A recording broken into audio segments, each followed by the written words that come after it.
Bonjour à toutes et à tous, on se retrouve ce matin en live avec une invitée exceptionnelle. Bonjour Aline. Oh, qu'est-ce que c'est que ça? Qu'est-ce que c'est que ce truc? Rachel est présente. Mais oui. Les autres sont présentés comme des êtres exceptionnels et moi on m'appelle ce truc. Bonjour Martha, je sais pas si tu mérites ce bonjour, mais... Je sais que tu es sensible à la vanne, donc je t'introduis avec de la vanne parce que ça me fait plaisir aussi de pouvoir te présenter. Et puis, vous l'avez compris dès ces premiers mots, on va passer un bon petit moment ensemble. Nous sommes avec Rachel, mesdames et messieurs, sous vos applaudissements. Voilà, derrière votre écran, vous pouvez applaudir puisque nous allons vous parler de néoludisme. Vous savez que Rachel, c'est la figure aujourd'hui de néoludisme, la figure en termes de communication. Tu nous présentes les jeux assez régulièrement sur la chaîne YouTube de Néoludis, sur le site de Néoludis, en festival de Néoludis. Alors pas trop de manière privée, c'est-à-dire que je ne viens pas vous faire un déroulé des jeux, mais je les connais. On se voit régulièrement en matinale, effectivement, je fais des vidéos. Je présente aussi les jeux à l'équipe commerciale en les formant lors des séminaires ou en visio quand on n'a pas de séminaire prévu dans l'instantanéité. Je suis celle qui essaye de connaître au mieux les jeux à venir chez Néoludis, donc un distributeur. On n'est pas éditeur, un distributeur de jeux de société. Voilà, on va vous présenter, on a un petit programme qui est prévu. On vous parle de Rachel, là c'est tout de suite, je peux directement mettre ce deuxième point, notre invité. On aura l'occasion de passer un petit moment ensemble, et pas que sur cette matinale, puisqu'on a une matinale vendredi, donc on va pouvoir prévoir d'autres choses dans cette matinale. On va regarder les jeux qu'on vous présente, et on vous donnera rendez-vous pour vendredi, pour pouvoir continuer à les découvrir. On va vous parler de néoludisme, on va vous dire qui se cache derrière cette maison d'édition. C'est l'occasion aussi de s'attarder un petit peu sur le sujet. Tu nous as préparé un top des ventes de l'année. Oui, en fait, c'est marrant. J'ai mis du temps à me dire, est-ce que c'est décent de faire ça, en fait? Parce que c'est décembre. Donc je trouve que ça colle. Mais oui, voilà. Et je me suis dit, après tout, les boutiques le font. Oui. On n'est pas non plus en train de communiquer des chiffres si j'étais la responsable de l'entreprise. Chose que je ne suis pas. Je suis sûr que Arnaud Bourrez, notre patron, serait content de vous donner quelques chiffres. Moi, je ne vais pas le faire. Mais en fait, je me suis dit que là où c'était intéressant, souvent, les boutiques, quand elles donnent un top, elles le donnent en quantité. Et il y a toujours des gens pour réclamer, oui, mais on aimerait voir le top des ventes en chiffre d'affaires. Et les boutiques disent, et à juste titre, il n'y aurait aucune différence. La pondération on vend beaucoup plus de Skijo qu'un Arc Nova, par exemple. Cette pondération-là fait que le top resterait le même. Oui. Mais à l'échelle d'un distributeur, il y a quand même des petites différences qui se créent.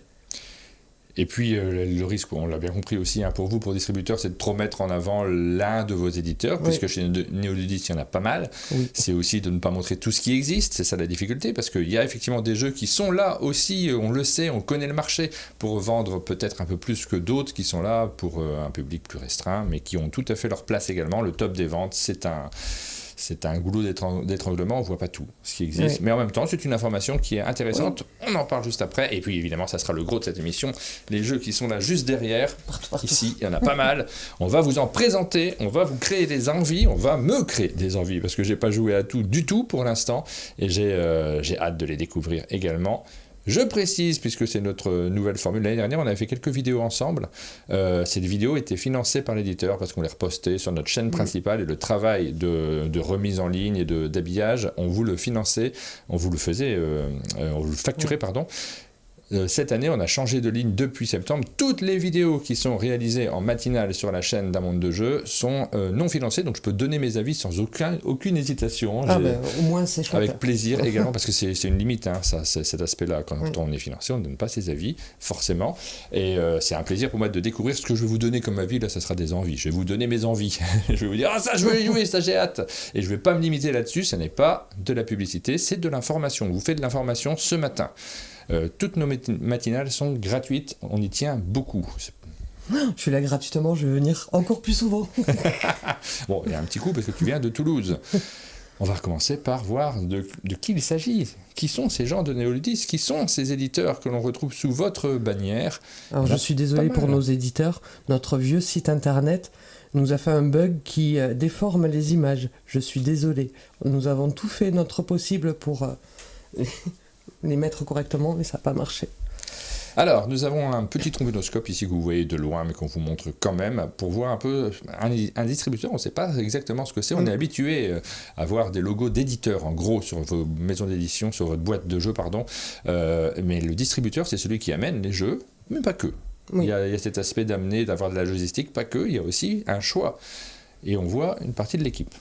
Alors, c'est un distributeur est souvent considéré, malheureusement pour moi, de ma perspective, comme un logisticien. Mais effectivement, on voit que c'est surtout une équipe logistique, des gens à l'entrepôt qui reçoivent les commandes des magasins et qui les mettent sur palette ou dans des colis suivant la taille de la commande, qui gèrent aussi les envois B2C de nos éditeurs.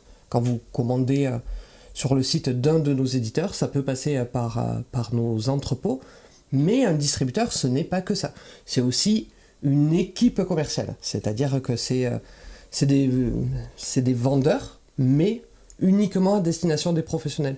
Donc ils ont chacun un portefeuille, ils appellent régulièrement leur boutique, ils discutent avec eux, ils leur présentent les nouveautés, ils les incitent à passer commande, mais comme fait un vendeur finalement. On en voit 6 là, il y en a 6 vraiment ou... Oui, enfin il y en a qui se répartissent la France. Qui se répartissent la France. Après il y en a 2, il y a Nicolas, alors on a plein de Nicolas dans la société, il y a Nicolas Guy qui est le responsable de l'équipe commerciale des boutiques Hobby, qui du coup lui a plus beaucoup de comptes puisqu'il doit faire du management aussi. Et puis on a Vincent, l'incroyable et charmant Vincent, qui est lui responsable grand compte, donc responsable des GSS, GSA, à se balader à travers la France. Et ça, l'équipe commerciale, c'est très important. Et c'est parfois ce sur quoi râlent les éditeurs. Là, je ne vous dis pas que c'est le cas pour Néoludis. Je parle de manière générale, évidemment, parce que j'ai aucune info sur le fonctionnement de Néoludis en particulier. Parfois, on croise des éditeurs qui ralotent en disant « mon distributeur, il a mal travaillé mes jeux, il faut que je le fasse moi-même, c'est inadmissible. » C'est le genre de discours qu'on a parfois occasionnellement, forcément, parce qu'il y a ce rapport-là aussi. C'est pas que des personnes qui vont permettre au jeu d'arriver en boutique, il y a aussi un travail qui se fait du côté du distributeur. Et puis on a une équipe j'arrive pas à lire d'ici. Oui, mais moi je reconnais les têtes. Après, il n'y a pas que des commerciaux et il n'y a pas que des logisticiens. Il y a un big boss, voilà, Arnaud, surtout le fondateur.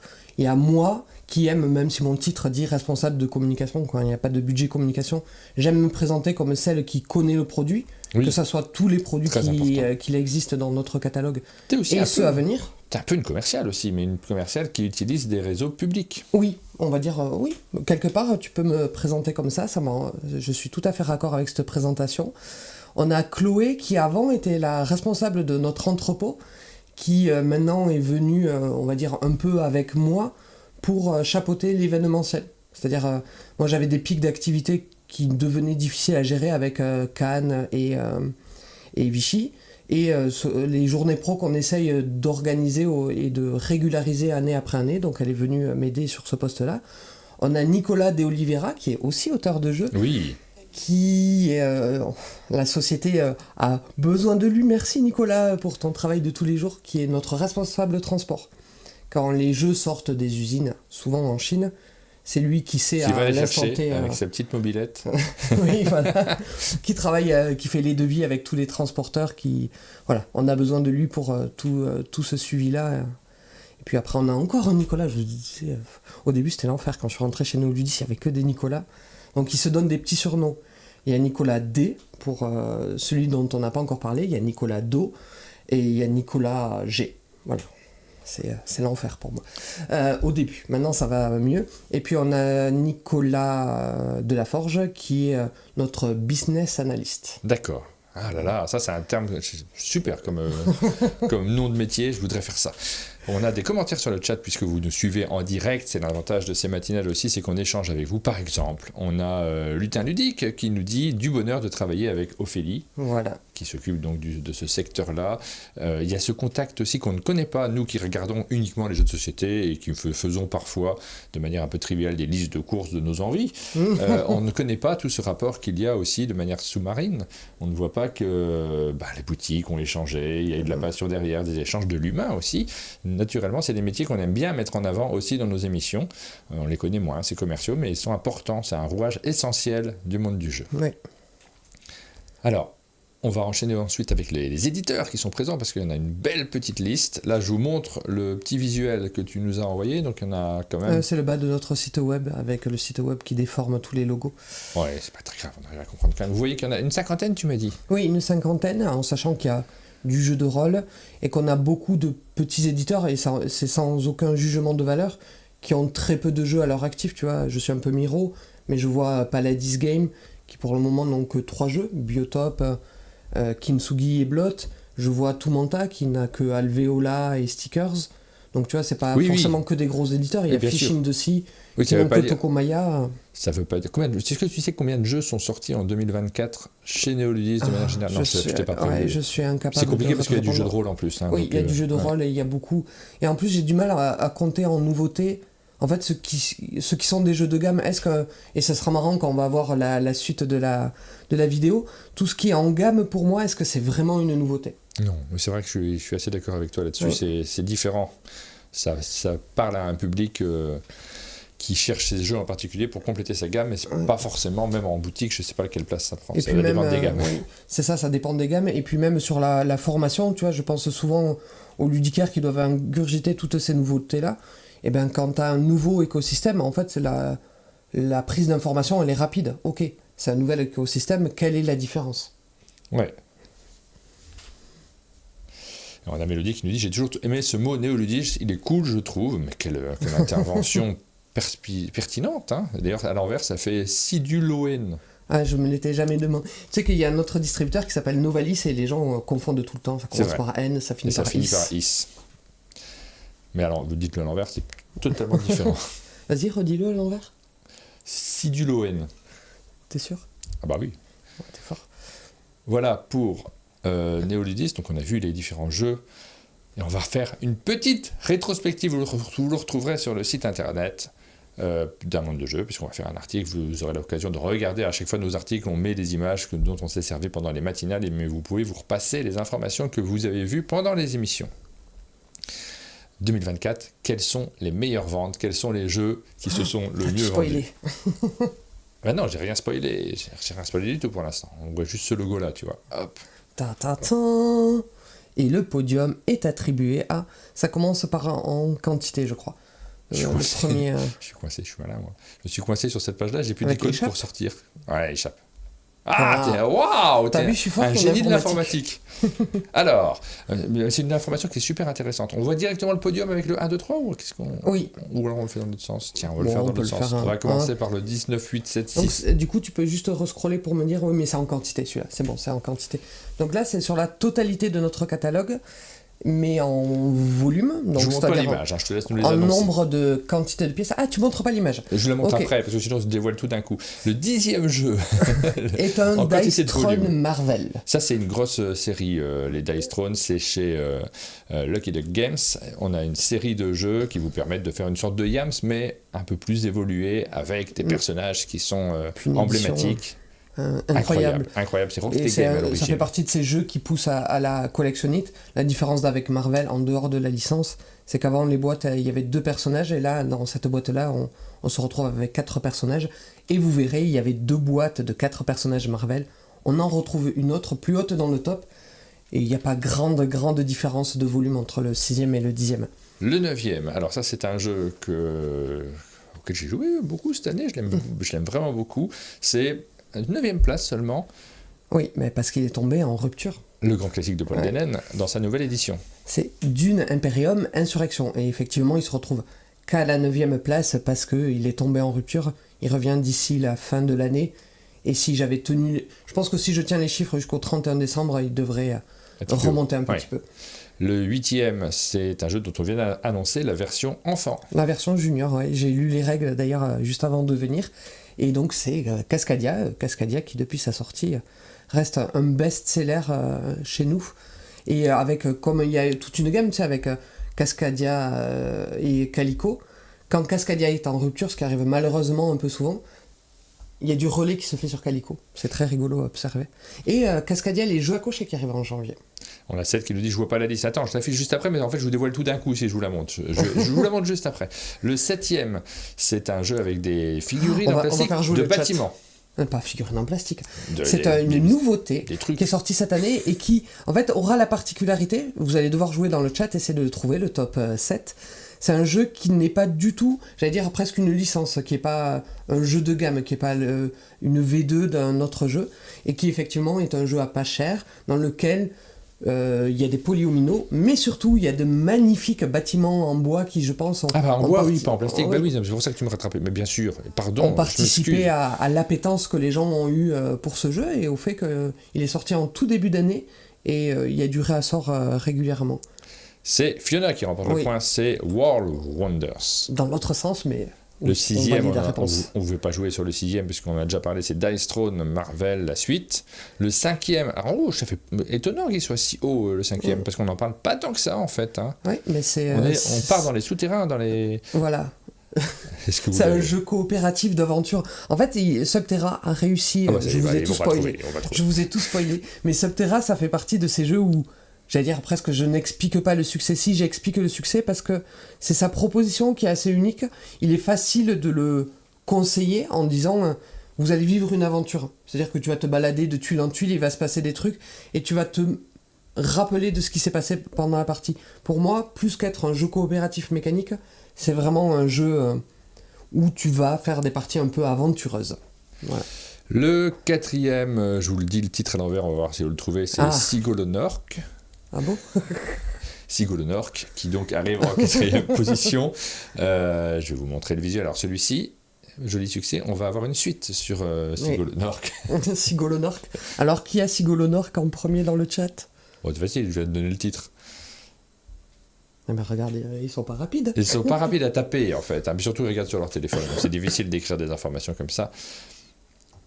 On a Cathy qui nous dit que Subterra, c'est un jeu installé, les joueurs et les joueuses viennent le chercher dans sa boutique spécifiquement, voilà. C'est chouette. On a Cédric, j'imagine, qui a trouvé la bonne réponse. Et Fanette, chronologique, évidemment, c'est le jeu qui est signé par Johan Levé et Fabien Ridel. Ils sont les deux dessus. Oui.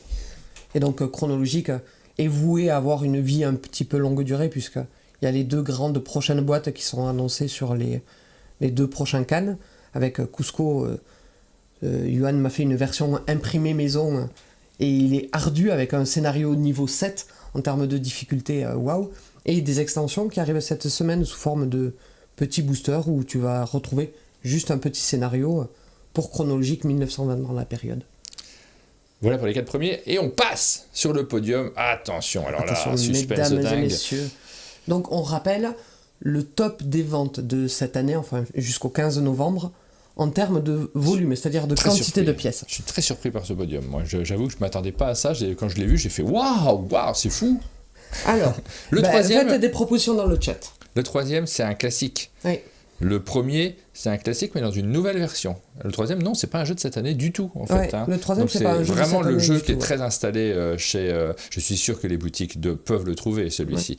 Parce qu'il est très installé dans le catalogue de Néoludis. Et évidemment, Brenda l'a trouvé tout de suite. Il s'agit pour le 3e de Lucky Numbers. Pour moi, c'est un best-seller chez nous, dans ce sens-là. C'est-à-dire qu'on le retrouve ici en 2024 et c'est sûr qu'on le retrouvera en 2025. Voilà, c'est du très long terme, c'est du, comment ça s'appelle, c'est du long seller. Voilà, on a Seth qui nous propose Wormspan, mais c'est pas du tout chez Néoludis, puisque c'est un jeu qui est publié par Matago en version française, donc pas du tout le même distributeur. Le second, alors jamais je l'aurais proposé. Je ne m'attendais pas du tout à le voir arriver, je suis donc surpris de le découvrir. C'est un jeu dans lequel vous avez un petit carnet à l'intérieur sur lequel vous allez pouvoir écrire. Du dungeon crawler à dungeon crawler, difficile de le trouver, c'est pour ça qu'on vous aide un petit peu, mais c'est pas très... On va parcourir un peu des souterrains, c'est pas très éloigné du thème du premier, d'une certaine manière. Alors, c'est pas donjon, on va vous les montrer, hein, le premier et le deuxième. Trêve de suspense, puisque les gens ne le trouvent pas. Non, cartographeur, c'est pas chez nous. Voici les jeux les plus vendus sur la totalité du catalogue en volume. Le premier, c'est Clank Catacombs.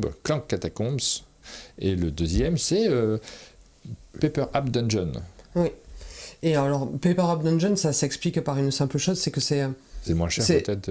Il est moins cher. Il y avait un colisage, c'est-à-dire que tu as acheté le jeu par... alors, j'ai plus la quantité exacte, mais c'était un petit présentoir dans lequel il y avait plusieurs pièces.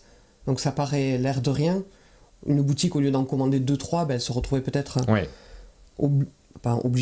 contraint à en commander plus.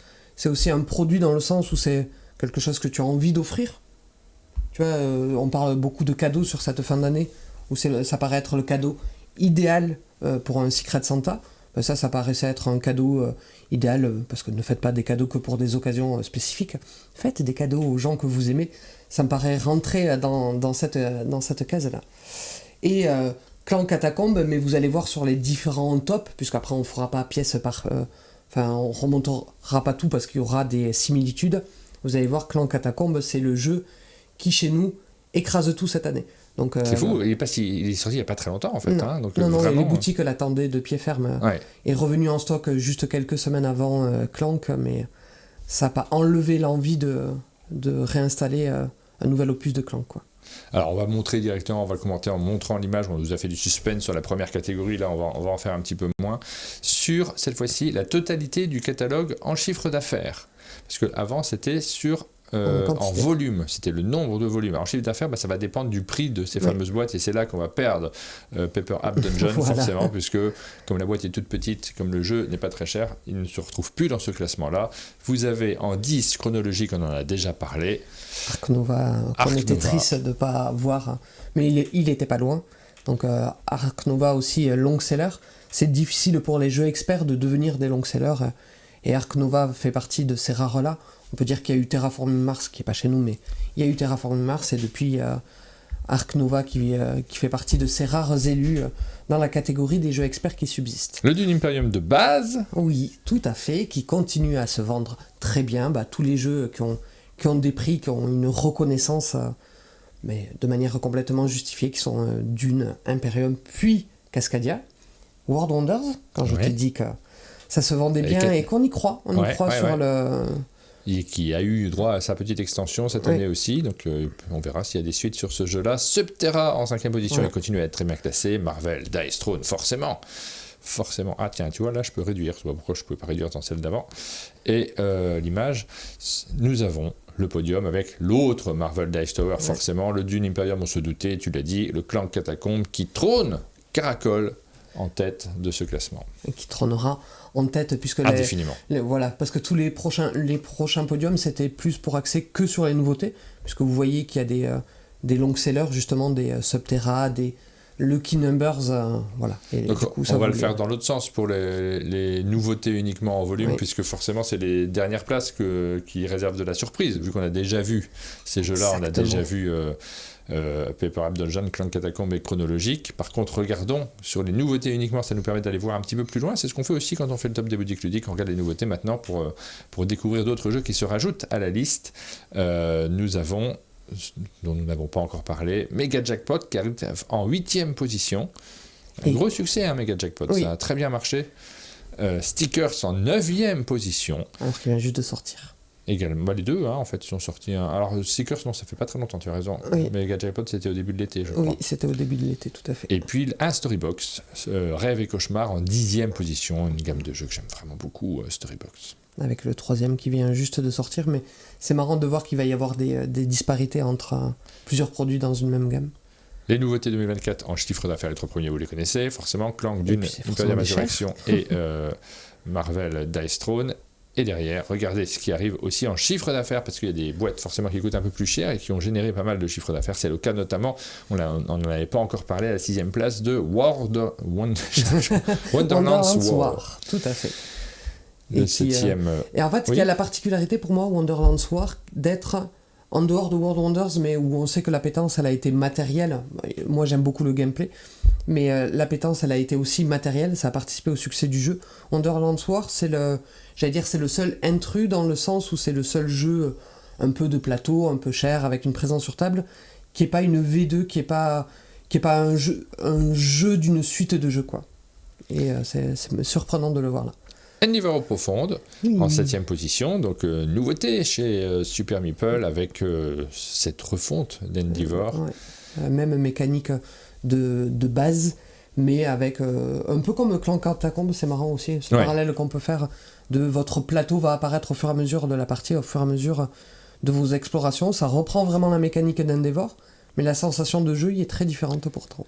Art Society, en 8e position, un jeu que j'aime beaucoup, moi. Art Society, il était présenté au Sablier d'Or, tout comme Stickers, en 9e position. Et le 10e, c'est Pirates de Maracaibo. Et regardez un petit peu, c'est pas un hasard, ça forcément.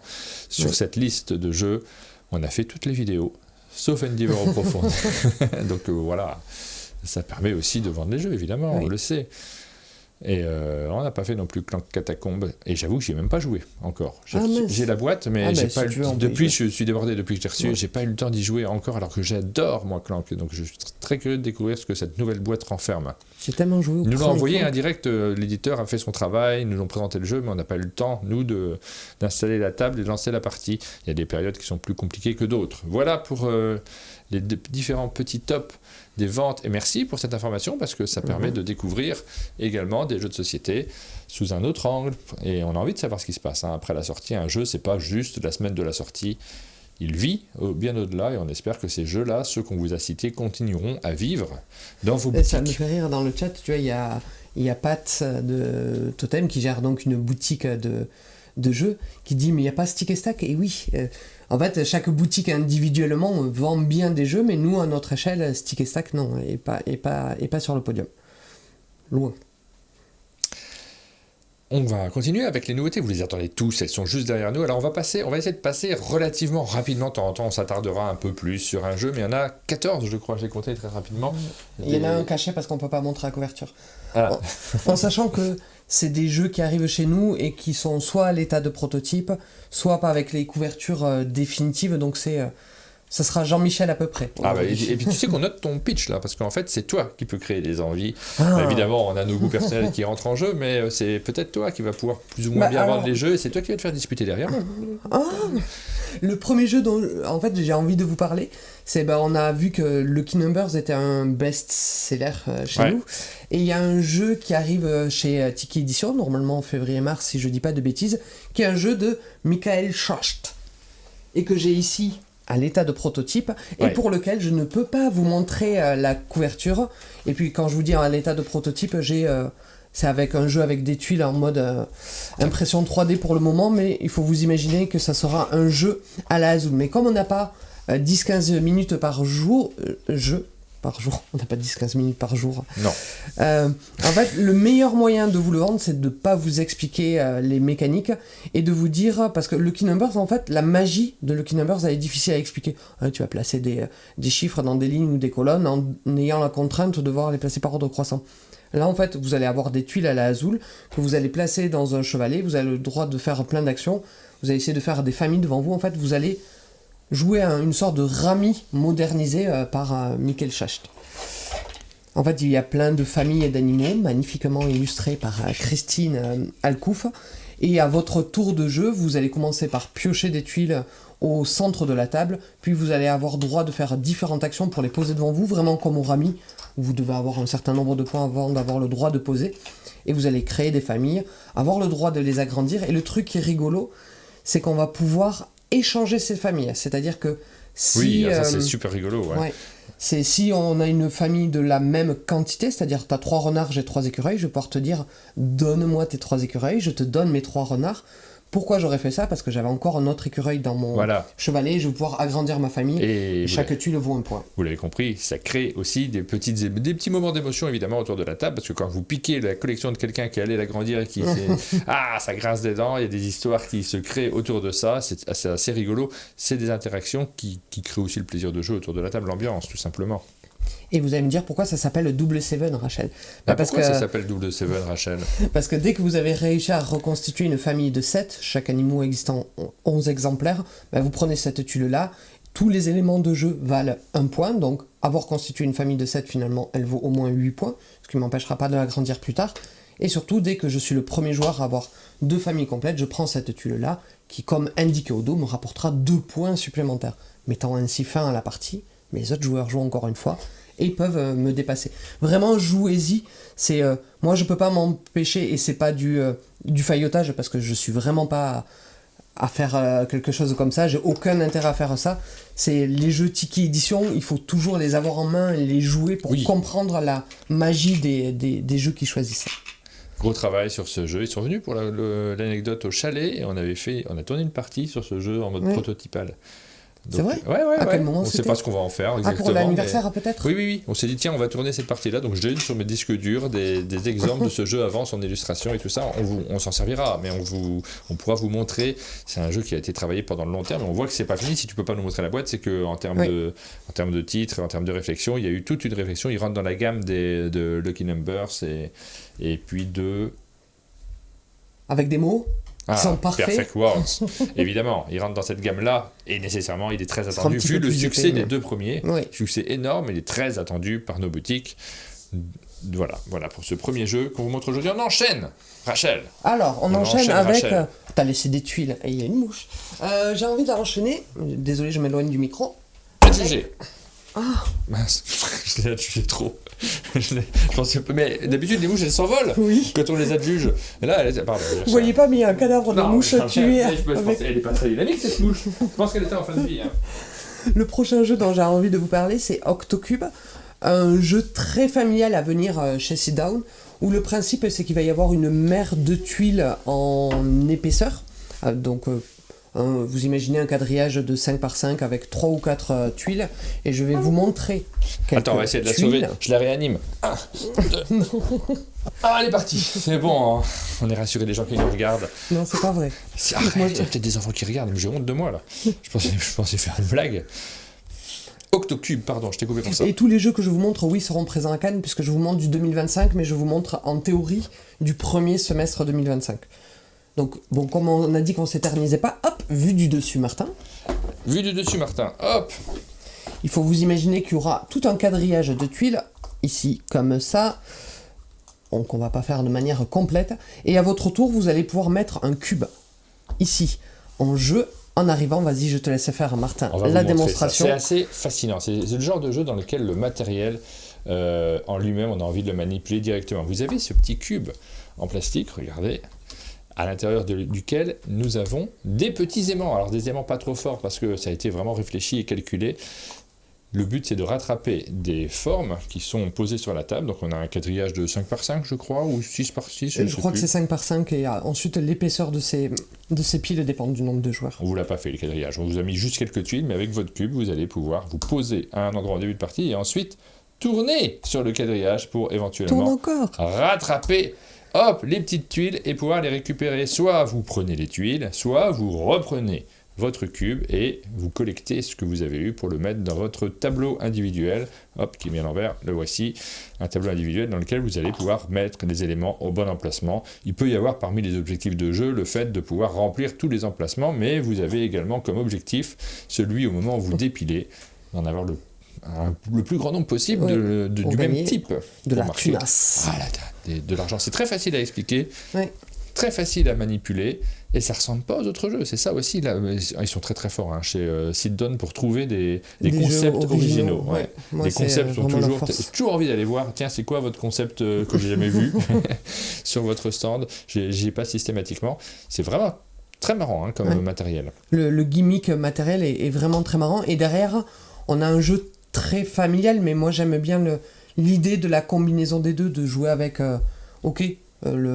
c'est drôle et je comprends de suite ce que je vais devoir faire, et surtout il faut vous imaginer que dans cette grille il n'y a pas un cube qui se balade, il y a plusieurs cubes. Imaginez que Martin il prenne cet amphore dans l'idée de récupérer... Ah mince, attends, on refait la démonstration. Pardon ? Parce que c'est ce que je t'ai fait hier.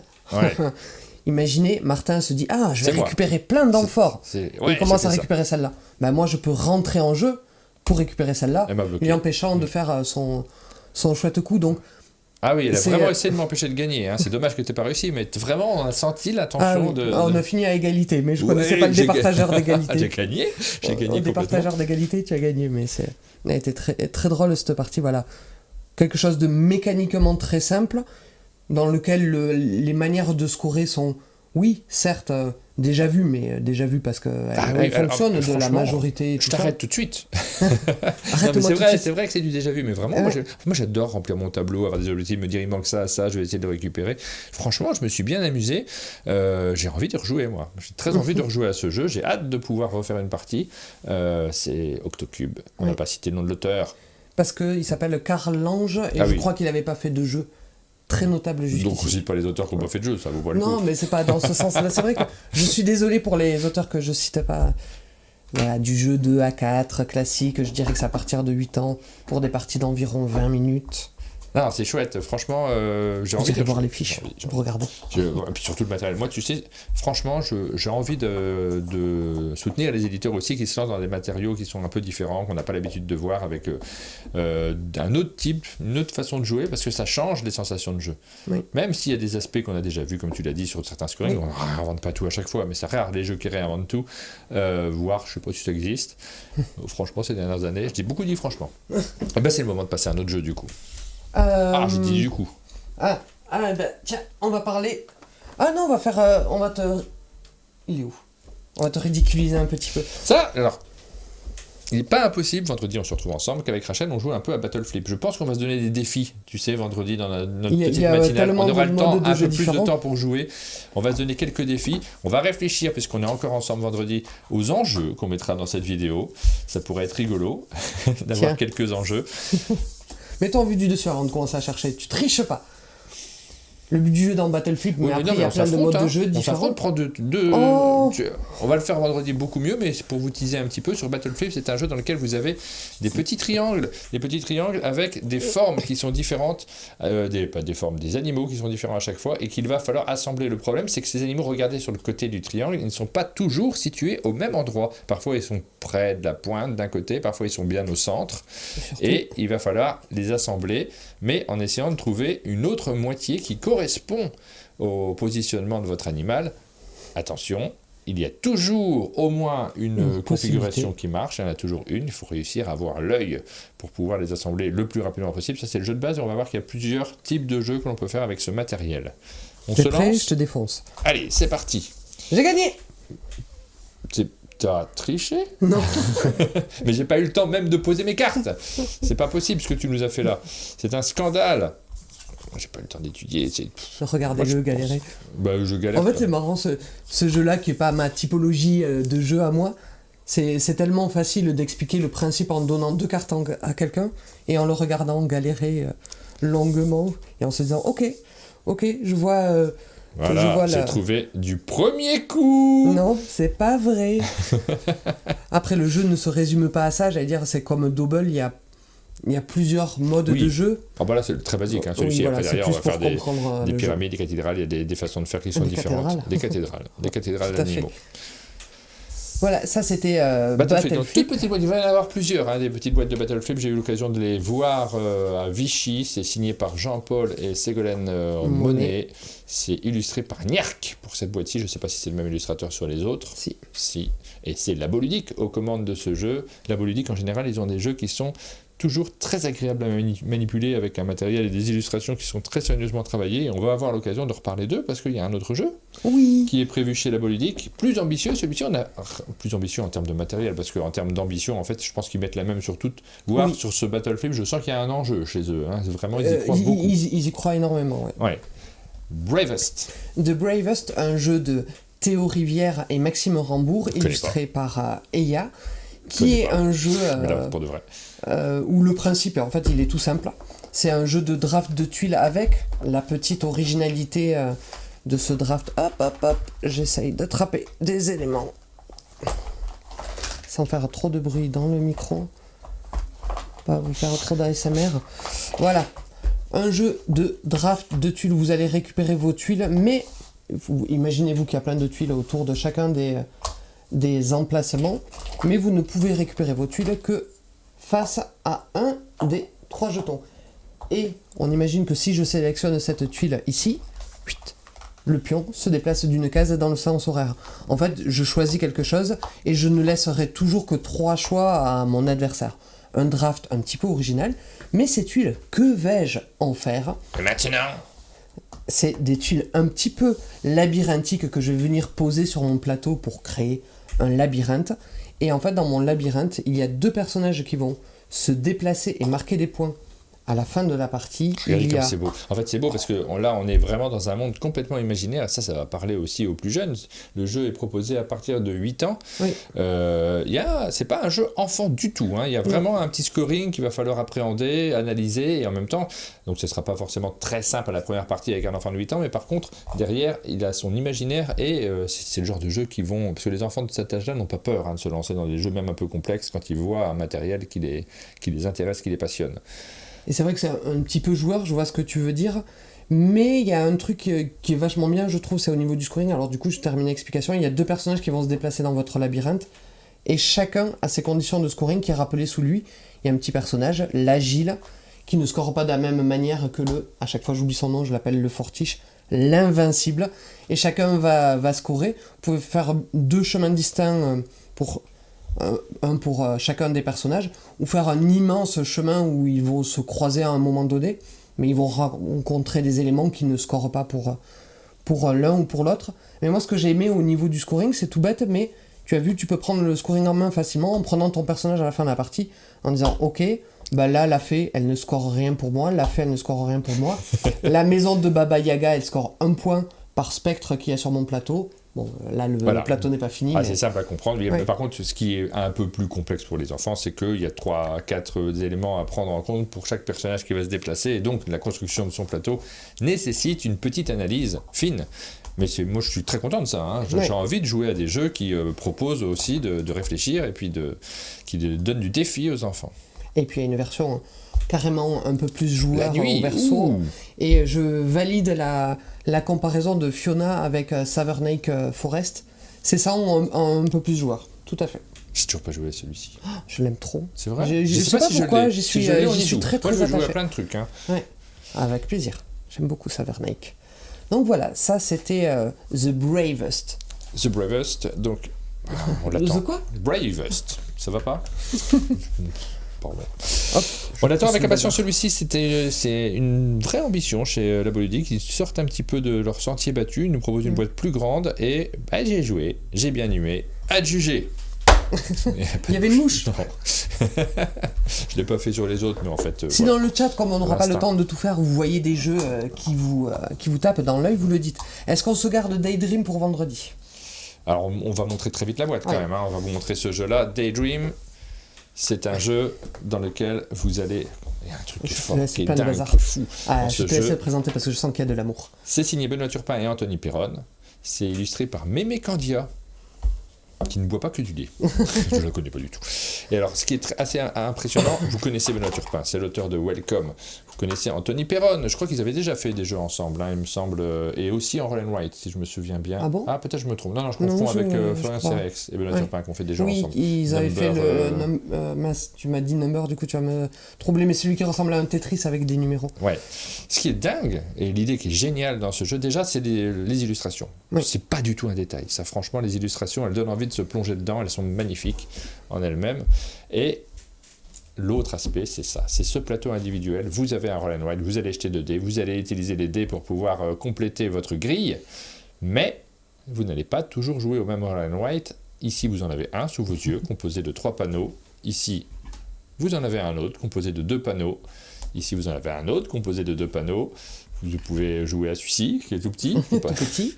Voilà, vous avez combien 8 Il y a 8 combinaisons. 8 combinaisons possibles, et avec donc des règles qui vont changer un peu, pour un matériel qui est original, qui est très sympa. On aime vraiment, moi j'aime vraiment beaucoup les visuels. On y a joué hier, j'en ai fait qu'un pour l'instant. J'ai vraiment passé un super moment. Comme tu étais fatigué, on a fait jouer sur 2 panneaux. Et là, c'est moi qui gagne. D'un point parce que tu as. Qu'est-ce que c'est que cette façon de parler, moi? Je suis jamais fatigué. Et je t'ai gagné d'un point grâce aux notes de musique. Tu t'en rappelles? Mais on vous en reparle plus en détail vendredi, mais c'était vraiment l'intention d'Isto Studio quand ils ont eu le jeu de Benoît et Anthony. C'était de se dire, ok, les jeux à cocher, on l'a vu rude en magasin, et les règles sont toutes simples, vous verrez, c'est une sorte finalement de sudoku. Ils se sont dit, c'est chill en sensation de jeu, on va amplifier cette expérience-là, donc ça passe par les illustrations, mais ça passe aussi par les intentions dans les règles où ils vous conseillent de boire votre petite tisane, de lancer la playlist qu'ils ont préconisée. Et en festival, à Cannes, si tout se passe bien, sur notre espace, vous pourrez y jouer en version géante. Et dans l'espace public, vous pourrez y jouer dans des gros poufs, si tout se passe bien et que les poufs sont ignifugés. Voilà pour Daydream, on vous en reparle parce que forcément celui-ci, vous allez en entendre parler. Je prévois de bonnes ventes sur ce jeu. Mais je l'ai pas fait sur les premiers, donc ça compte pas en fait. À juger. À juger. De quoi on parle alors ça, là, tu as montré les jeux que tu m'as déjà fait jouer, donc j'ai pu réagir dessus. Ça sera pas le cas forcément de tous les autres. Expression, j'ai joué cet été. Alors ouais. C'est mon petit chouchou à moi. Je sais, ça sera moins à juger pour moi. Pourquoi ? Parce que je suis moins coopératif. Et là, on est sur un jeu coopératif. Mais par contre, vraiment, j'ai passé un bon moment dans la partie. C'est très malin. Même moi qui suis pas un grand joueur de jeux coopératifs, j'ai bien apprécié ce jeu qui est très original. Oui, c'est un jeu coopératif. Alors c'est très marrant parce que je n'aime pas les jeux coopératifs. On avait ce point-là en commun, mais j'ai l'impression que j'aime bien les jeux coopératifs où en fait c'est peut-être quand la communication est limitée et m'empêche d'avoir quelqu'un qui me dit fais ci, fais ça, et je suis la première à trouver ça très embêtant. J'ai retrouvé des sensations de Hanabi, The Crew dans le jeu. Il est pas facile, et surtout quand je dis Hanabi, c'est pas du tout parce qu'on va avoir des cartes à l'envers, mais dans le fait que on va devoir trouver nos codes pour arriver à gagner le jeu, parce que sur les premières parties, le jeu semble impossible. Et c'est pour ça que Duncan nous pose la question, vu qu'il fait du jeu solo, il nous demande est-ce que c'est un jeu qui peut se jouer en solo ? La réponse est non. Sur la boîte, il sera mentionné que c'est un jeu à 3-5, mais il y a des variantes qui fonctionnent très bien, mais qui n'ont pas le même gameplay, qui se joue à 2 et à 6. Donc en fait, c'est un jeu 2 à 6 joueurs. C'est un jeu coopératif dans lequel il y a des cartes de différentes couleurs et de différentes valeurs. Vous avez pioché des cartes et votre but c'est de mettre plus de cartes du côté harmonie, c'est bien, que du côté zizanie, c'est pas bien. Et comment ça va se passer ? On a tous des cartes dans notre main et on peut pas se montrer nos cartes. Communication limitée. Et en fait, à mon tour de jeu, je vais pouvoir faire une action parmi deux. Je vais pouvoir soit jouer une carte de ma main devant moi, pour donner un indice sur mon jeu. Mais c'est l'orientation qui va donner des informations. Hop, en vue du dessus, si je la joue dans ce sens-là, ça me dit que c'est dans cette couleur-là ma carte de plus grande valeur. Dans ce sens-là, ma carte de plus faible valeur. Ici, je n'ai plus de jaune. Et ici, j'ai d'autres 2 dans ma main. Alors c'est un peu perturbant sur la première partie, parce que tu sais jamais trop comment jouer, tu as peur de faire des erreurs. Ça, c'est sur les tout premiers coups de la première partie. Mais derrière, c'est vraiment super malin comme jeu, parce que tu peux donner des informations, tu as quand même les cartes qui permettent de le faire, mais de manière codée. C'est très codifié, ce qui permet aussi d'éviter que les joueurs parlent trop autour de la table. Parce que tu sais, dans un Hanabi, il y a tellement de codes et de choses qui rentrent en compte que des fois, c'est plus les habitudes des joueurs qui vont faire qu'on réussit ou pas, leur capacité à utiliser des codes non dit. Oui, mais c'est ça. Alors c'est marrant parce que j'ai joué avec... moi j'aime bien le jouer dans le mode exactitude, c'est-à-dire que je donne les informations, je joue des cartes qui donnent le maximum d'informations. Il y a ceux qui vont jouer pur code, c'était Monsieur François qui te le jouait à la belote, il te dit j'ai d'autres 2, puis derrière il te donne une information sur une carte verte. Ok, il te dit j'ai le 2 vert en main. Et ensuite l'autre action que vous pouvez faire, c'est tenter votre chance pour trouver une carte dans la main d'un autre joueur. Vous réussissez, c'est le double bonus. C'est-à-dire que celui qui avait la carte en main la joue du bon côté du paquet, là où vous voulez plus de cartes, et celui qui a fait l'annonce peut aussi jouer une carte de sa main de ce côté-là. Par contre, vous vous trompez, c'est la double fessée, 2 cartes vont devoir aller de l'autre côté.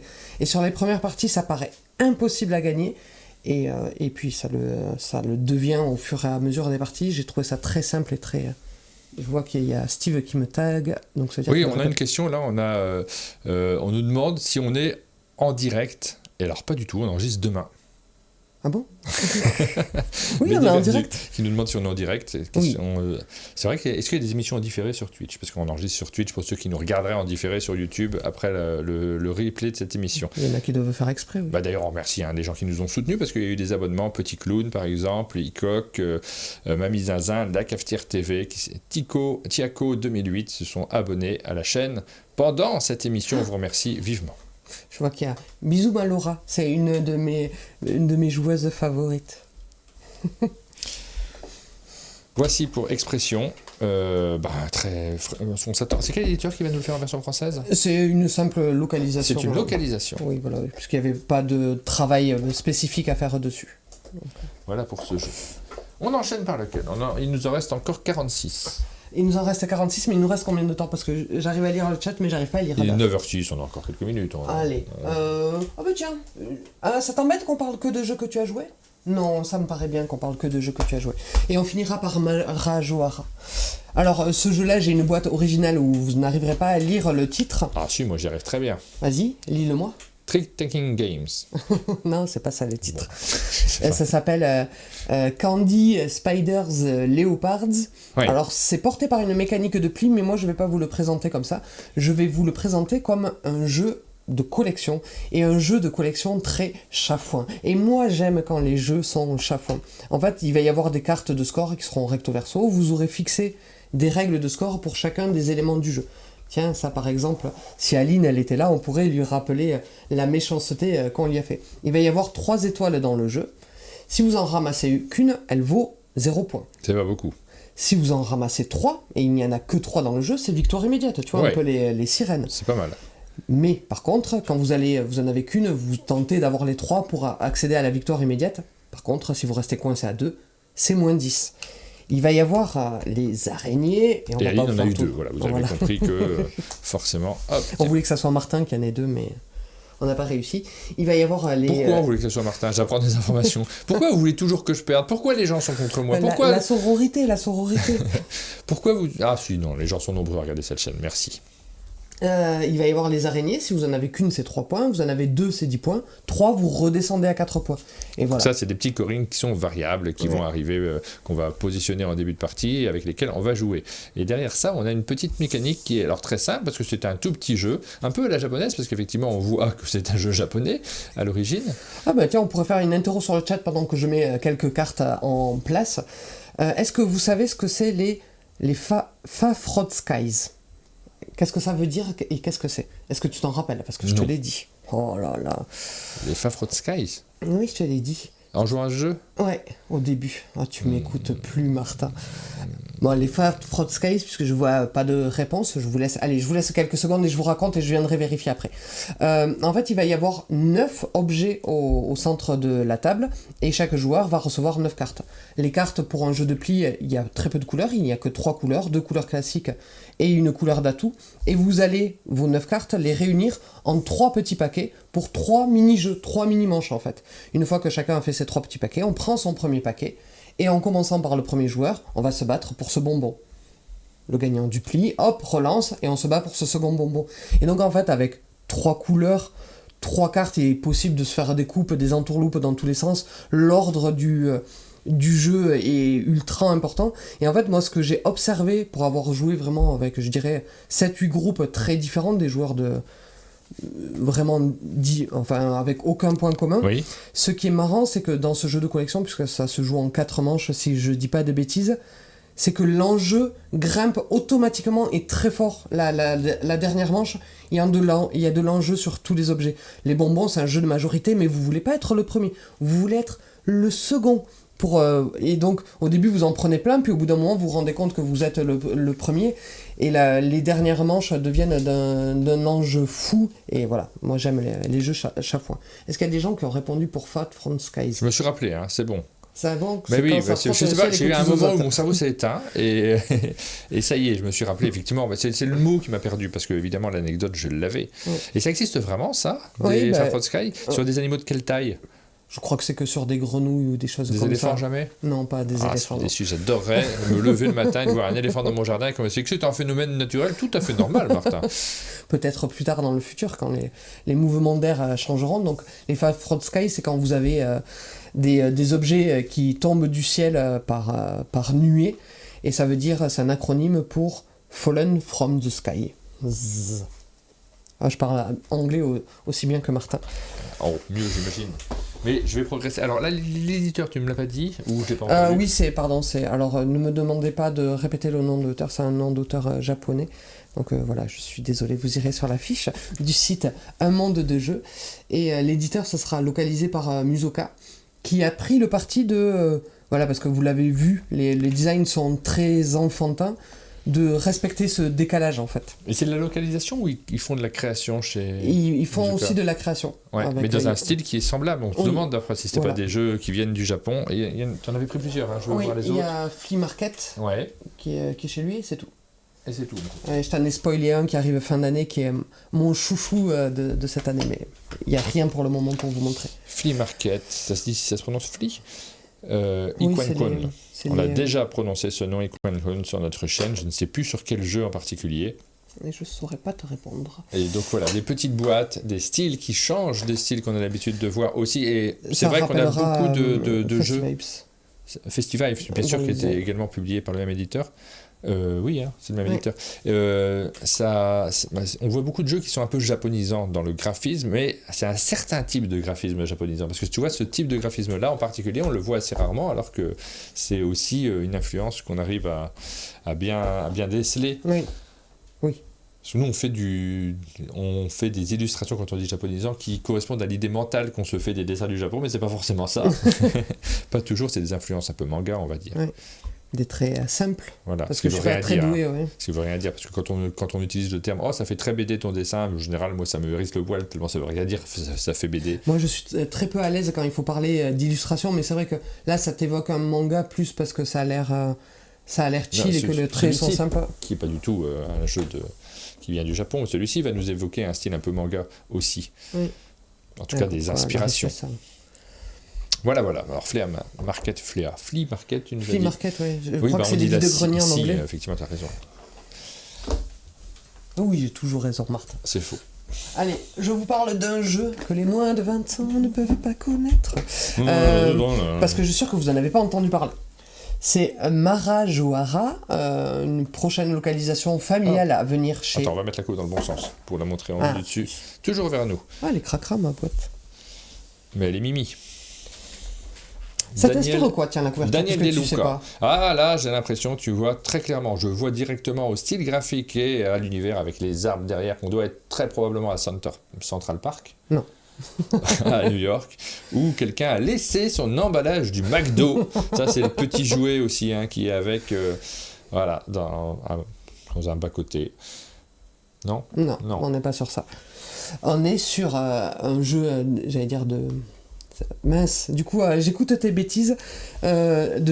Comment ça s'appelle? D'archéologie. On va excaver des vases et en faire la plus belle collection. On est chez Super Meeple, là. Oui, on est sur une localisation de Super Meeple. Et ça n'a pas l'air très très lourd comme ça à première vue. Est-ce que c'est du jeu expert? Non, c'est du familial plus. Comme c'était le cas de World Wonders. Oui, c'est même plus léger que World Wonders, parce que World Wonders, même si la mécanique elle est simple, le casse-tête cérébral derrière, il était quand même bien relevé. Wow, on a le matériel fait envie. Ah, c'est marrant. Je le laisse découvrir en direct. Regardez, ici, là, c'est en volume, hein. On voit qu'on a un petit plateau avec de la double couche. Je vais vous jouer un morceau. Qu'est-ce qu'il va se mettre là, tu crois? Des graineries? Non. Bah, il y en a un là.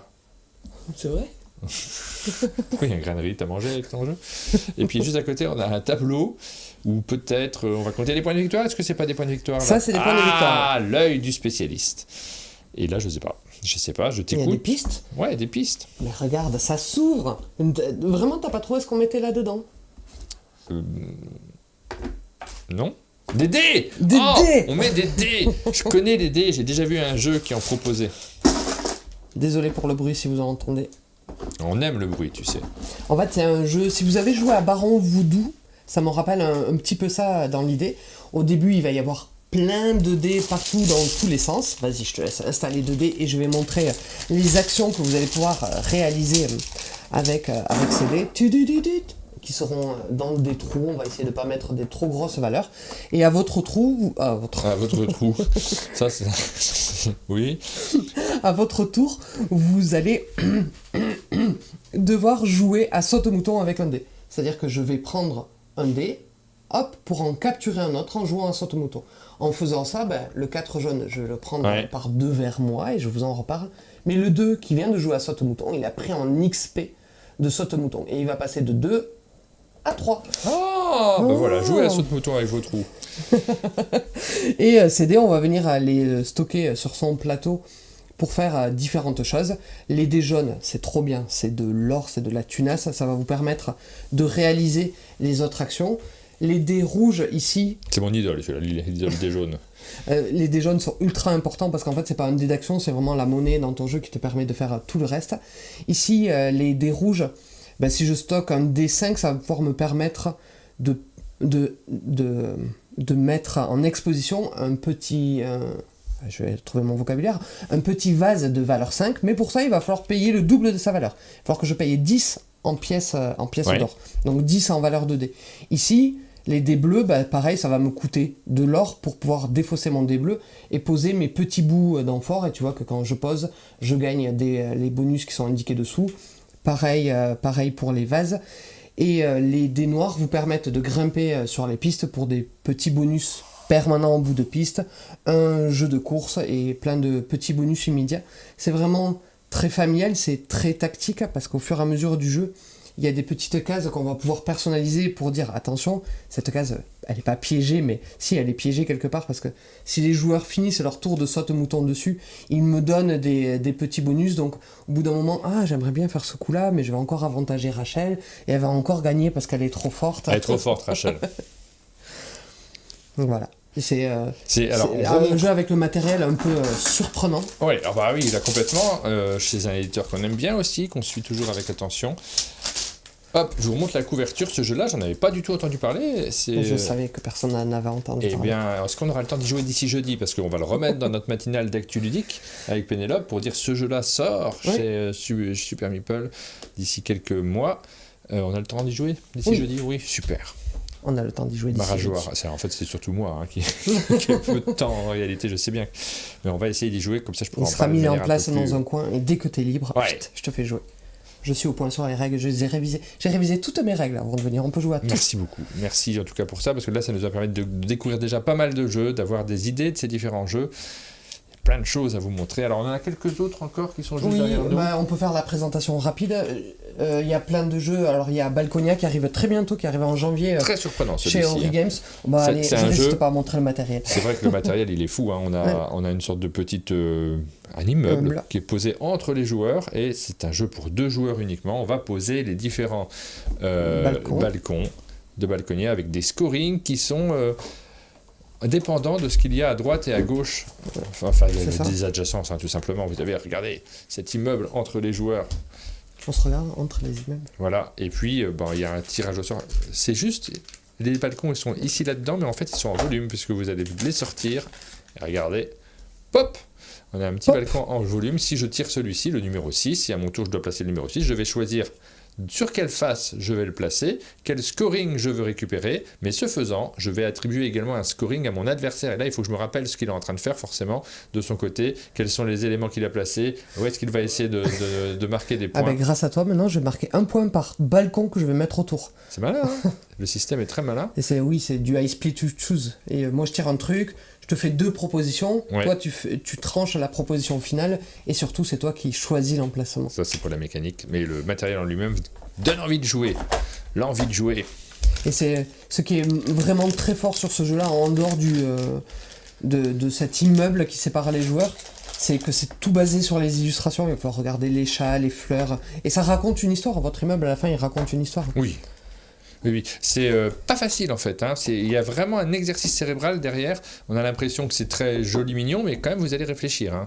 Il va pas falloir faire n'importe quoi. C'est Red Cat Game à l'origine qui a créé ce jeu et c'est Ori Games qui le propose en version française. Je pensais le voir arriver pour cette année. Finalement, il a été repoussé l'année prochaine. Il a été repoussé, mais il a été réavancé. Il devait arriver en février. Il arrive en janvier, tout début janvier. J'ai plus la date, mais 10 ou 17 janvier. Et je suis très impatiente. On peut, les 2 prochains jeux de chez Ori Games où je mets le méga disclaimer, c'est des localisations, mais ils vont refaire tout un travail d'illustration. Par exemple, je crois qu'il y aura les images sur l'article, Aline les a pris. King's Coalition, ça sera le conseil du roi. On voit les illustrations, c'était au-dessus de Lone Wolves, les illustrations de Jocelyn Millet qui sont en cours de travail. King's Coalition, en fait, je suis obligé de mentionner Fantasy Realms.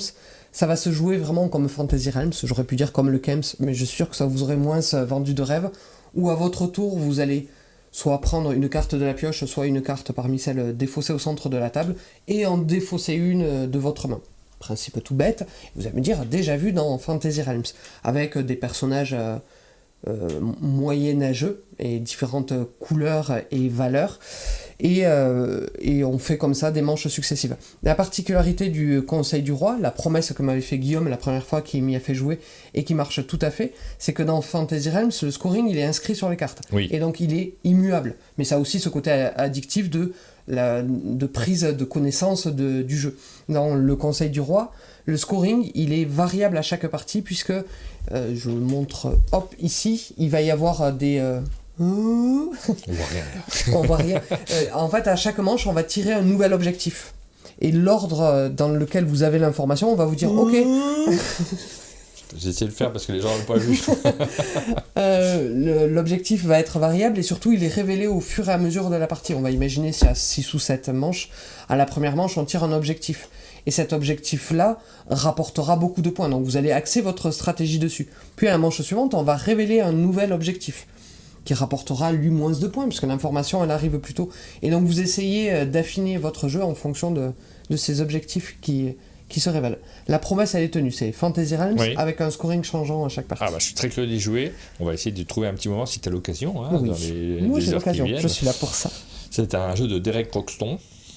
Je suis pas sûr que ça se prononce comme ça. On a Lone Wolves. Qui va aussi changer de nom, j'ai oublié son nom, mais je crois que ça va être Terre de Loup. Terre de Loup. Qui est un jeu d'Anthony Perron et j'ai oublié son nom. Les gens qui nous regardent savent très bien de toute façon. Tu chantes Serge Reggiani en disant non, pas Serge Reggiani. Cœur de Loup, c'est qui chante ça? Oh, moi je suis je sais plus. J'aime que Serge Reggiani parce qu'il est beau. Pas besoin de tout lui dire. Alors, Lone Wolves, c'est un jeu qui est signé par un auteur aussi français que l'on reconnaît, que l'on a déjà cité dans cette émission, Anthony Perron. Mais pas tout seul. Yasuyuki Nakamura, ça va. Ça va pas du tout. Et moi, si tu prononces ton nom comme ça, ça va. Non, ça va pas, on fait pas comme ça. Donc c'est pareil, ça va être changé. Donc c'est un jeu qui va Yasuyuki rentrer en plus. Dans Yasuyuki la gamme... Nakamura. Ah, Nakamura. Aya. Voilà. Qui va rentrer dans la gamme des renards renards des bois. J'ai joué à celui-ci. J'ai joué parce que je crois que c'est Pénélope qui l'a acheté. Il me semble, de mémoire, peut-être je me trompe, peut-être c'était pas Pénélope, je ne sais plus. Mélo qui était sur le chat doit savoir mieux que moi. Mais j'ai eu l'occasion de le découvrir. On en a fait une petite partie. On a des loups. Oui. Des loups de glace et des loups de sable. Oh non, pas spécialement. Tu joues des meutes de loups face à des terrains. Oui. C'est un jeu de pli 2 joueurs qui, dans l'esprit, moi je trouve que c'est très proche des Jekyll vs Hyde, etc. Parce qu'à votre tour, vous allez jouer une carte. Jeu de pli classique. Hein. Je joue une carte, tu dois suivre à la couleur. Mais je joue ma carte quand j'amorce un pli face à un des territoires qui nous opposent. Et toi, tu vas répondre à cette carte en jouant la même couleur si tu le peux. Au début, il n'y a pas d'atout. Mais sur le terrain que tu veux.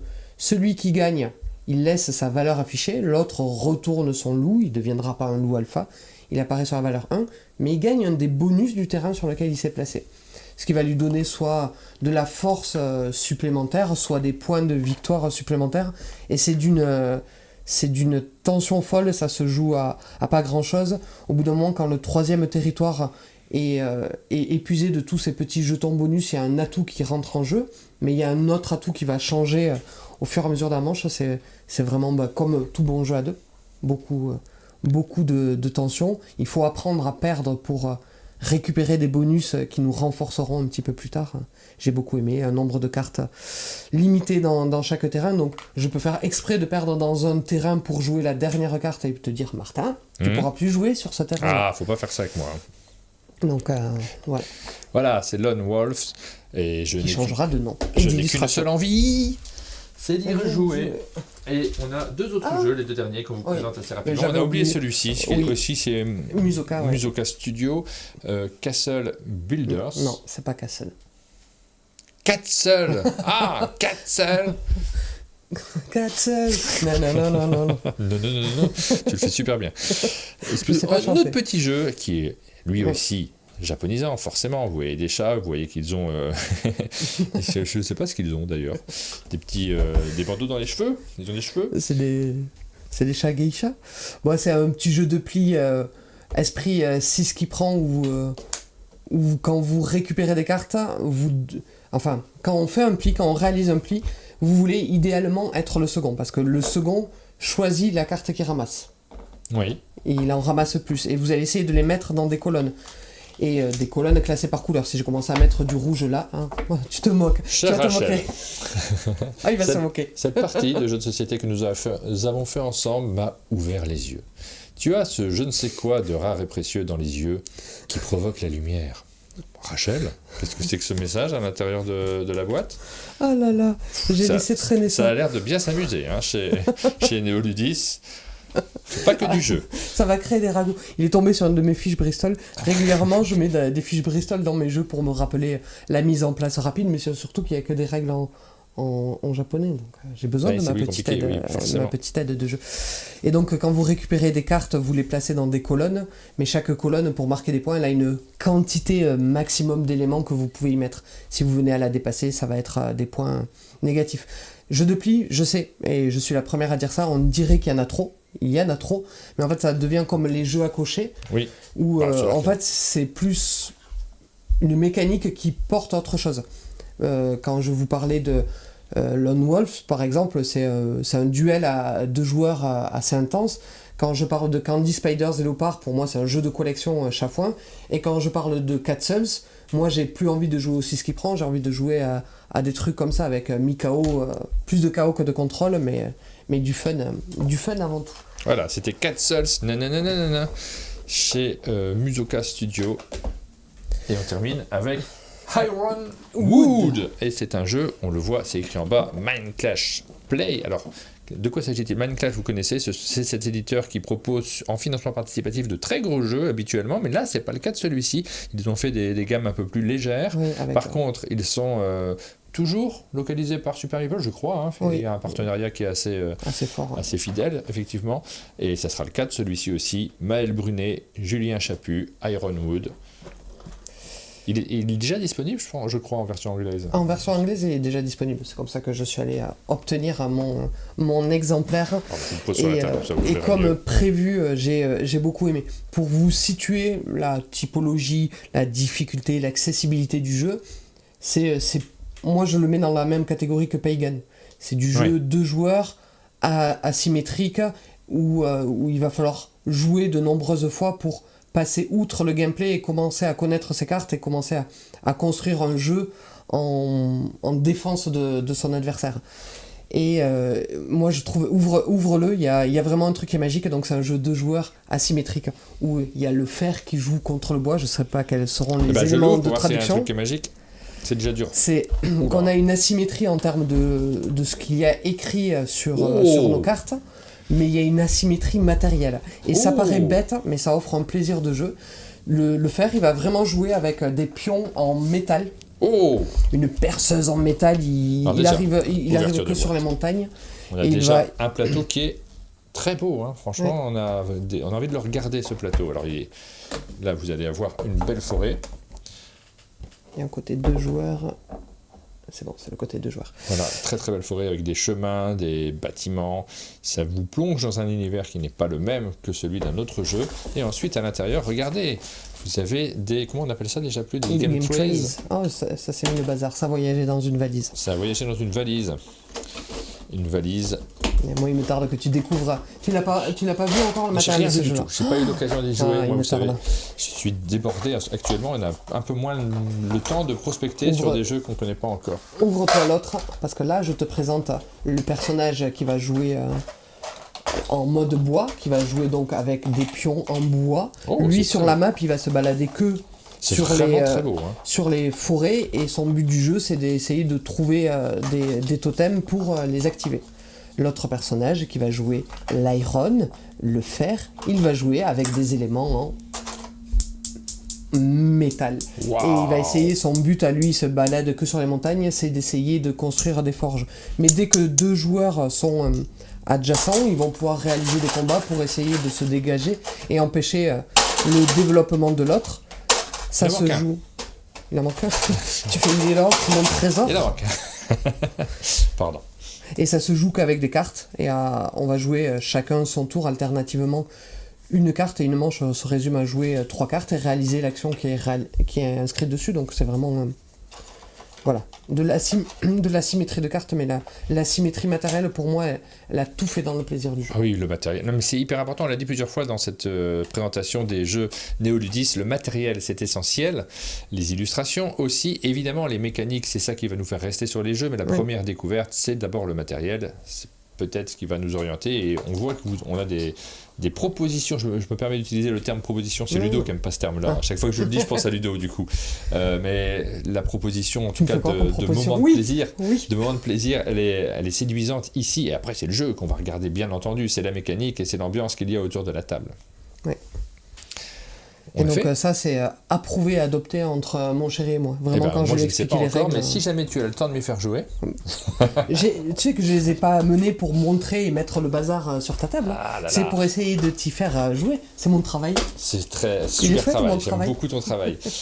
On va pouvoir découvrir tout ça, on vous en reparlera peut-être vendredi, puisqu'on va se retrouver ensemble, on aura l'occasion de revenir après les parties, parce que j'ai joué à quelques-uns des jeux avant de présenter cette émission-là, les premiers qu'on vous a présentés aujourd'hui. J'ai pas joué aux derniers qu'on vous a présentés aujourd'hui, et j'ai vraiment très hâte de les découvrir, cet Ironwood notamment. Il y en a quelques autres, le King's Coalition, je ne sais plus comment il s'appelle en version française, ça sera le même titre ? Le Conseil du Roi. Le Conseil du Roi, je n'y ai pas joué non plus. Le Maharajoara, c'est le nom d'une civilisation. Voilà pour les différents jeux qu'on vous a présentés aujourd'hui. Merci beaucoup pour toutes ces présentations. Je ne doute pas que vous, qui avez regardé cette émission, vous avez peut-être des envies également, des envies de jeu, de plaisir de jeu tout simplement.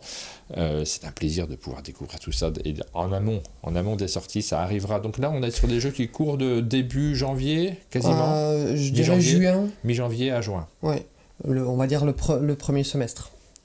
Et avec certains dont on n'avait jamais entendu parler, en tout cas en ce qui me concerne jusqu'à aujourd'hui. Tu vois, le Bravest, je ne l'avais pas vu encore. Il était visible caché à visible caché, c'est compliqué, ouais. Mais... Merci beaucoup Rachel pour ces présentations. Plaisir, on arrive sur la fin de cette émission, mais il y en aura d'autres cette semaine. Pour ceux qui regardent en direct, je le dis parce qu'après cette émission est rediffusée sur YouTube, sur notre chaîne de replay. Pour ceux qui regardent en direct, demain on va faire notre liste de Noël. On va vous présenter des jeux et des produits aussi à acheter. Je fais bien la différence entre les deux. Pour Noël, si vous voulez les glisser sur le sapin, pour d'autres ou pour vous tout simplement. Moi j'ai vu les lampes.